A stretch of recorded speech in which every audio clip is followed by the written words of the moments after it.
Baba Batra Perchet, Mishnah Zayin, 7th Mishnah in the 8th chapter of Baba Batra. Says the Mishnah.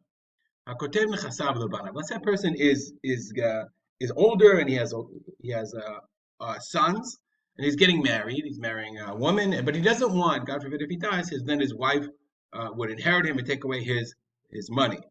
So the only way that he can do that, or one way he can do that, is to write a gift, write a star, writing a gift to his children that they own the property, they own now his estate, but then he has the right to use it. So how do you do that? Hakotev nechasav lebanav. You want to write over your your property to your children. Tzarich sheyichtov mehayom ula'achar mita. You have to write explicitly, I give it to you now, mehayom, from today, ula'achar mita, and when I'm dead. Divei Rabbi Yehuda. So says Rabbi Yehuda. Okay?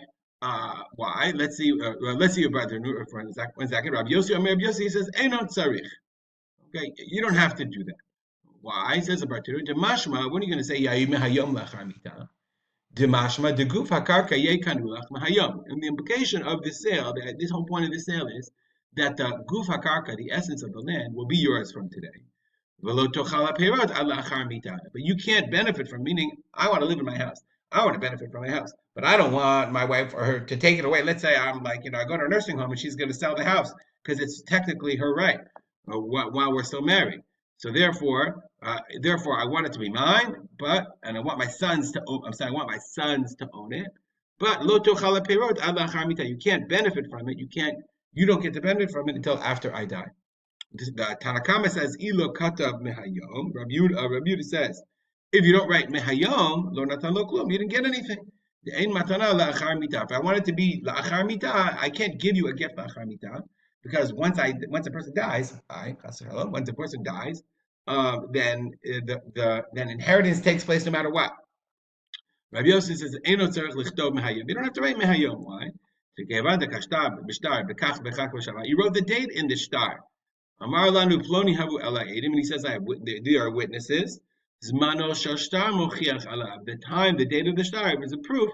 Shemeoto yom mitchila matana. The gift was from today, so you don't have to write mehayom.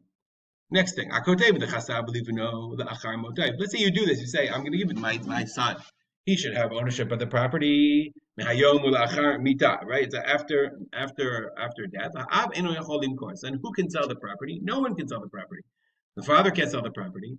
Mivnei shein ketuvin the ben. He already gave the property to his son. V'haben eno yachol limkor. But the son also can't sell the property. Mivnei shein birshu ta'ab. So it's a interesting case where the property has been split in its ownership. The father still doesn't own the property, but he continues to have the right to use it. The son owns the property, but he doesn't have the right to use it. So therefore, neither one can actually sell it totally. Machar ha'av, muchurin ad she'amud. If the father sells it, then the only thing that he has the right to sell now is his use. So he can sell it until he dies. So that the person who now can use the property wants the father to live as long as he lives, because as soon as the father dies, the son is going to kick that guy out. Machar haben, if the son sold his property, sold his rights to the property, and the lokech behem klum ad she'amutav. Similarly, so the son is only selling his rights. So the lokech, the buyer, doesn't have anything in them, meaning the only thing the buyer only gets the property when the father dies. Ha'av tolesh umachir l'chol mishiyir says. So therefore, if the father owns like a wheat field, so he can cut the wheat or whatever the produce and give it to anybody he wants, feed it to whoever he wants. Let's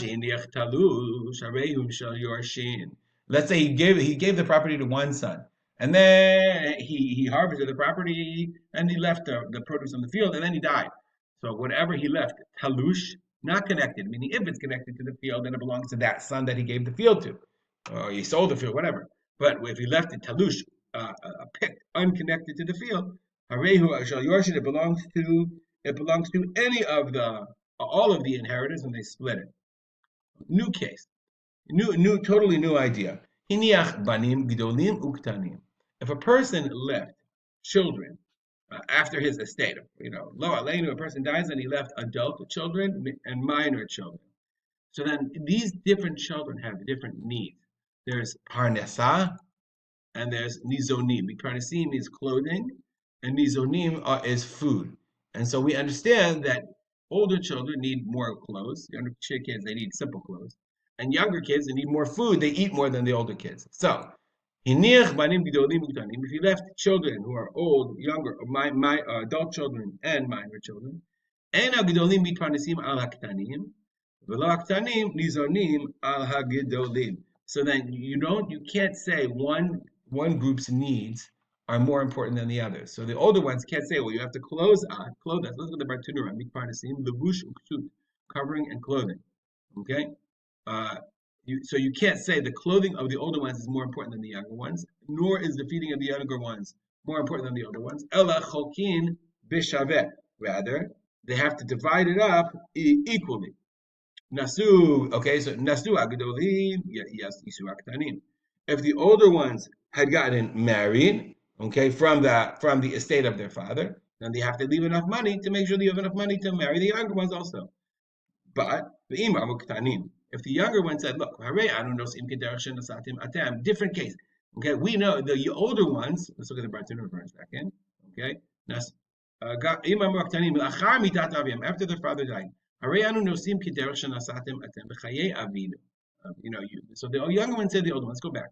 If the younger ones say,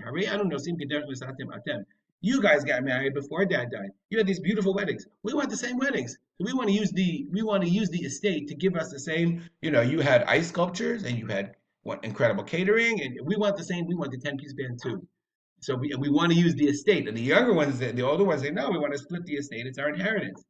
And shom'in lahem. You don't tell them. The younger ones don't get to dictate. They don't get the equal wedding of when their father was alive. What the father gave to the older ones when he was alive, that he gave. And now, when the time comes to divide the estate, so yes, they get a wedding, but they don't necessarily get the same wedding, the same size as their siblings had. We'll stop here, dedicate our learning to my father, Rav Simcha ben Yitzchak Kalman. Have a good day.